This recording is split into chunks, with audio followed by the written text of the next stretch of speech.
नमस्कार। आज हम बात करने वाले हैं एक ऐसे उत्सव के बारे में जो सिर्फ एक इवेंट नहीं बल्कि एक खूबसूरत सोच का नतीजा है। एक ऐसा उत्सव जो क्रिएटिविटी और कम्युनिटी को एक साथ लाता है। चलिए आज समझते हैं द स्टे फाउंडेशन के बाल उत्सव सृजन सेतु को। तो इस कार्यक्रम का नाम है सृजन सेतु। नाम ही कितना दिलचस्प है ना।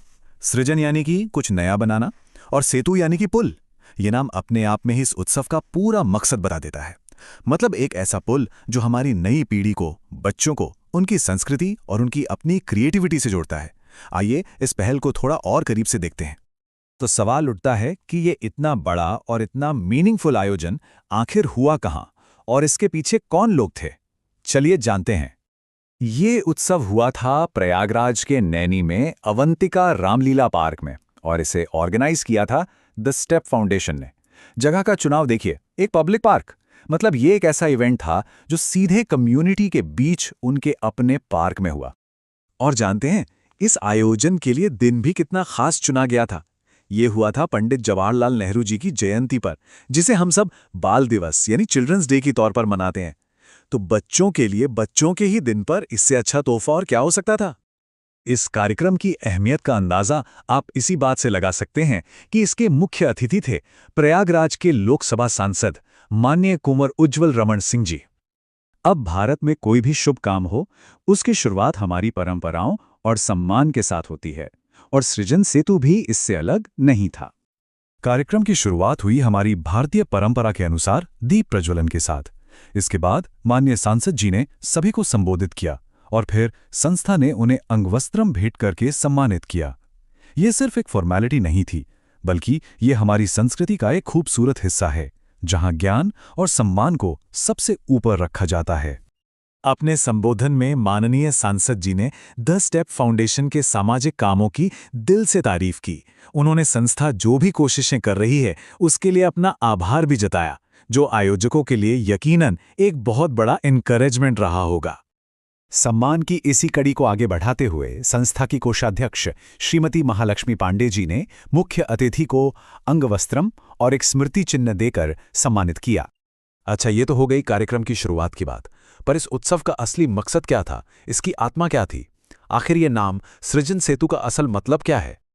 देखिए, जैसा कि हमने पहले भी बात की, सृजन सेतु का असली मतलब है बच्चों की रचनात्मकता यानी सृजन और उनके संस्कारों के बीच एक सेतु यानी पुल बनाना। ये सिर्फ एक नाम नहीं बल्कि इस पूरे आयोजन का एक तरह से मिशन स्टेटमेंट है। और ये समझना भी जरूरी है कि ये कोई एक दिन का इवेंट नहीं है।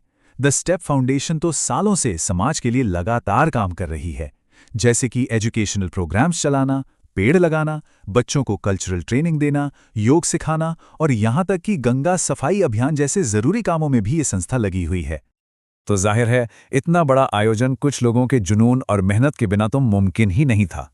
तो चलिए मिलते हैं उन लोगों से जो इस संस्था की असली ताकत हैं, इसके शक्ति स्तंभ हैं। इस पूरे कार्यक्रम को सक्सेसफुली लीड किया संस्था के अध्यक्ष श्री दिलीप कुमार चौधरी ने और सचिव आयुषी पांडे ने। इन दोनों के शानदार कोऑर्डिनेशन ने ही इस आयोजन को हकीकत में बदला। कार्यक्रम में कला, शिक्षा और समाज सेवा से जुड़ी कई और जानी-मानी हस्तियां भी मौजूद थीं। उनकी मौजूदगी ने बच्चों और आयोजकों दोनों का ही हौसला बढ़ाया। और हां, किसी भी इवेंट की असली रीढ़ की हड्डी होती है उसकी टीम। और यहां भी संस्था के सभी पदाधिकारियों और सदस्यों ने जो जोश और लगन दिखाई वो कमाल का था। उनकी मेहनत कार्यक्रम के हर हिस्से में साफ नजर आ रही थी। तो आखिर में इस पूरे आयोजन का बड़ा मतलब क्या है? समाज के लिए इसका क्या संदेश है? चलिए इस पर एक नजर डालते हैं। देखिए, ये उत्सव सिर्फ बच्चों का एक मेला या फंक्शन नहीं था। ये अपने आप में एक जिंदा मिसाल है समाज के प्रति हमारी जिम्मेदारी की, हमारी संस्कृति की और सेवा की भावना की। ये दिखाता है कि कैसे छोटे छोटे कदम मिलकर एक बड़ा बदलाव ला सकते हैं। और ये सोच द स्टेप फाउंडेशन के मोटो में साफ झलकती है, एक कदम समाज की ओर, एक कदम नई पीढ़ी की ओर। यही विजन उनके हर काम की बुनियाद है। तो ये पूरी कहानी हमें एक बहुत ही जरूरी सवाल पर लाकर छोड़ देती है कि कैसे एक छोटा सा कदम, एक छोटी सी कोशिश किसी भी कम्युनिटी में एक बहुत बड़ा बदलाव ला सकती है। इस पर सोचेगा जरूर।